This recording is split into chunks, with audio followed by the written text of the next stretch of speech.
HDFC bank shares 52 week లోకి పడిపోయాయి. ఒక్క రోజులోనే సుమారు 65,000 క్రోర్స్ మార్కెట్ వెల్త్ ఆవిరైపోయింది.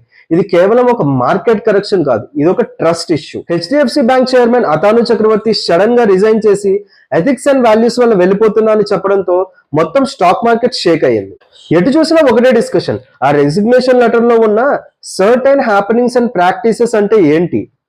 అతాను చక్రవర్తి గారు క్లియర్ గా చెప్పారు, పోయిన 2 ఏళ్లుగా బ్యాంక్ లో జరుగుతున్న కొన్ని విషయాలు ఆయన వాల్యూస్ కి అసలు మ్యాచ్ అవ్వట్లేదు అని. ఒక సిస్టమికల్లీ ఇంపార్టెంట్ బ్యాంక్ లో ఇలాంటి క్యాండిడ్ లాంగ్వేజ్ చాలా rare. And ADRs over night 7% పడిపోయాయి, అంటే గ్లోబల్ ఇన్వెస్టర్స్ కూడా టెన్షన్ లో ఉన్నారని అర్థం. బట్ కామన్ మ్యాన్ కి ఇది ఎంత డేంజర్? మొదటిది, మీ సేవింగ్స్ అకౌంట్ అండ్ డిపాజిట్ సేఫా? Absolutely safe. RBI HDFC bank ని టూ బిగ్ టు ఫెయిల్ కేటగిరీలో పెట్టింది. అండ్ ఇంటర్న్ చైర్మన్ గా కేకే మిస్త్రీ లాంటి వెటరన్ ని అపాయింట్ చేయడం ఒక పాజిటివ్ సిగ్నల్. డిపాజిట్స్ విషయంలో పానిక్ అవ్వాల్సిన అవసరం లేదు, కానీ మీరు షేర్ హోల్డర్ అయితే మాత్రం థింక్ రైట్. గవర్నెన్స్ కన్సర్న్స్ ఉన్నప్పుడు స్టాక్ ప్రైస్ మల్టిపుల్ ఖచ్చితంగా ప్రెషర్ లో ఉంటుంది. Integration challenges and internal audit reports ఇప్పుడు రేడార్ లో ఉన్నాయి. Wait for RBI's formal statement or a clear internal audit report. Share this with every HDFC user and follow Think Right with Avinash for more smart updates.